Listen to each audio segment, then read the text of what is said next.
Hello everyone, Mr. Creepy as Hell here. Before we get started with this video, if you haven't already, please subscribe to my YouTube channel.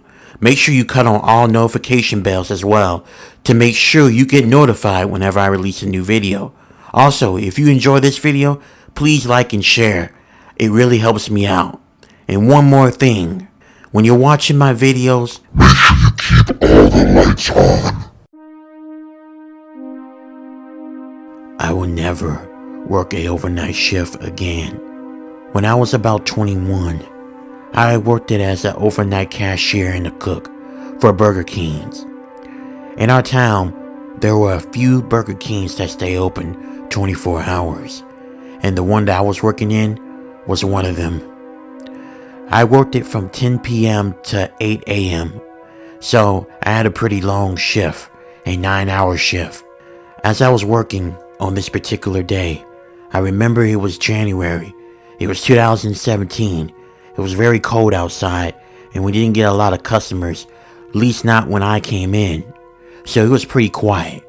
I had a very few occasional customers come in and order stuff through the drive-thru, and a few that would come inside the restaurant and order, but it wasn't really that much people. When it got around 3 o'clock a.m., that's when something unexplainable happened.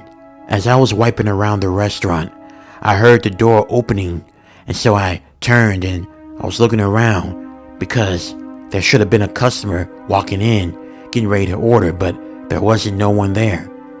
I thought that was weird because I know I heard the door open. I chalked it up as me just maybe hearing things, and I got back to clean.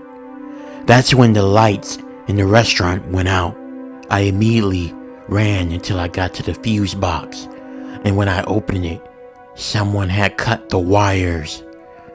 I looked around to see if I was the only one in this restaurant, and that's when I noticed that the back door in the kitchen was open.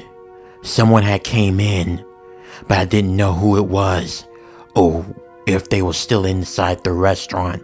I closed the back door and locked it, and I went back in the front of the restaurant, and that's when I encountered him. It was a man, but something was off with him. He had on a diaper and nothing else.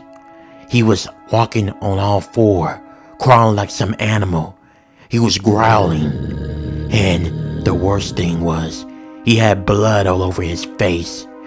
And even worse, I discovered something in his mouth. It looked to be a human hand. The man growled like a dog, and he started crawling towards me. I freaked out, and I ran into the back, and I went inside my manager's office, and I closed the door and locked it. I called 911, and as I was getting on the phone with the operator, I heard stuff being thrown around, and I heard that man bark like a dog. It was really scary.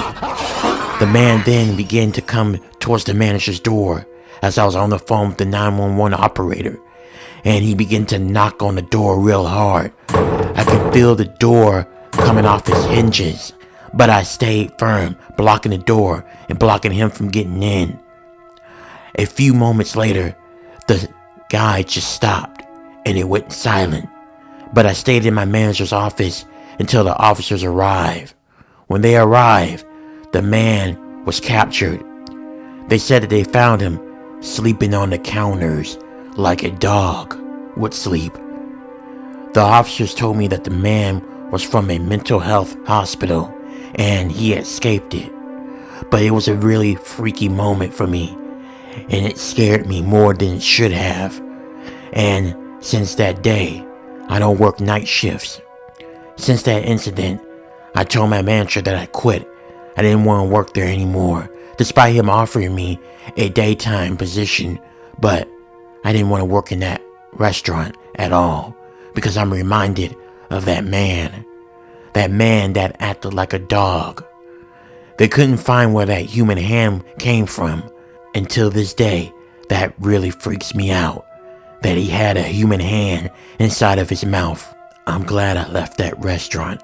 I would never step foot in that Burger King location again.